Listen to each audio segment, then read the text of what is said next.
السلام علیکم ورحمت الله وبرکاته. محترمینو، دغه یوې مسلې ډېر وروڼه پوښتنه کوي چې یو ورور پوښتنه کړې وای موږ په ایران کې یو، نو سبا د خیره سره دی وای په افغانستان کې اختر دی د سې شنبې په ورځ، او په ایران کې دی وای د چهارشنبې په ورځ اختر دی. نو دی وای روژې موږ د افغانستان سره نیولې دي، نو دی وای موږ اختر د ایران سره وکړو او که د افغانستان سره وکړو. محترمه، خپل اختر د هغه مملکت سره په هر مملکت کې چې یاست هغه سره یې وکئ، ځکه زموږ فقهای کرام لیکي وایي که چیرې یو چا روژه ونیوله، داسې سړي چې هغه سپوږمۍ ولیدل، یعنې د کوچني اختر سپوږمۍ ولیدل، دغه سړي بیا روژه ونیوله او د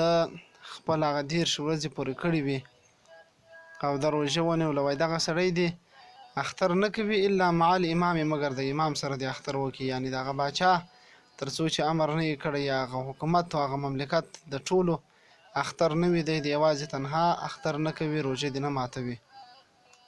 وایي ځکه علیه الصلاة والسلام مبارک فرمایي چې صومکم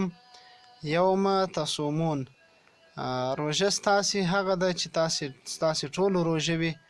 وفطرکم یوم تفطرون، او اختر ستاسې هغه دی چې په هغه ورځ دی چې ستاسې ټولو اختر وي. نو دا که یو سړی یوازې روژه ونیسي، د نورو خلکو ټولو نه یې نیولې هم روژه نه ده،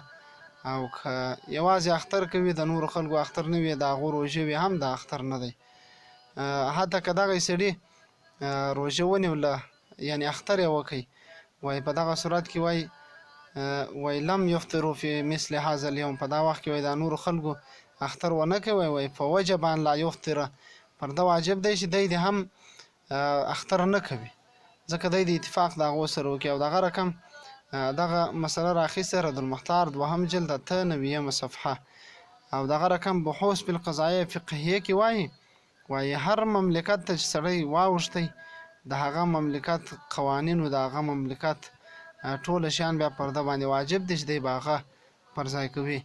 نو چونکې تاسې یا ایران کې یاست یا پاکستان کې یاست، هلته چې د چهارشنبې په ورځ اختر دی، نو د هغو سره اختر وکئ او د هغو پر لاره باندې ولاړ شئ، ځکه چې دلته تاسې دې ځای سره نه شئ کولی. په دې خاطر باندې که اوس تاسې د افغانستان سره اختر کوئ، نو خو بیا یوه ورځ هلته کمیږي، د یوې ورځې روژه یوه ورځ روژه مګه وخوړل شي. او دغه رقم فتاوای هندیه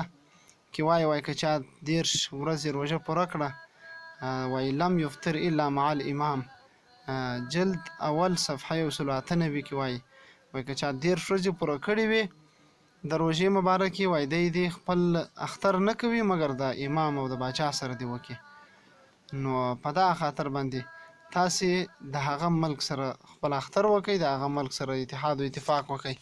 ځکه د اختلاف د الله جل جلاله هم نه دی خوښ، باید سړی اختلاف په مسلمانانو کې جوړ نه کړي. نو الله پاک دې وکړي چې د دین پر لاره باندې برابر شو، ځکه علما ټوله په دا کوشش پسې دي چې ستاسې دین در سم کړي. نو الله جل جلاله د علماو ته موږ ته توفیق راکړي چې ستاسې په لاس باندې سمه لار درکړو. والسلام علیکم ورحمت الله وبرکاته.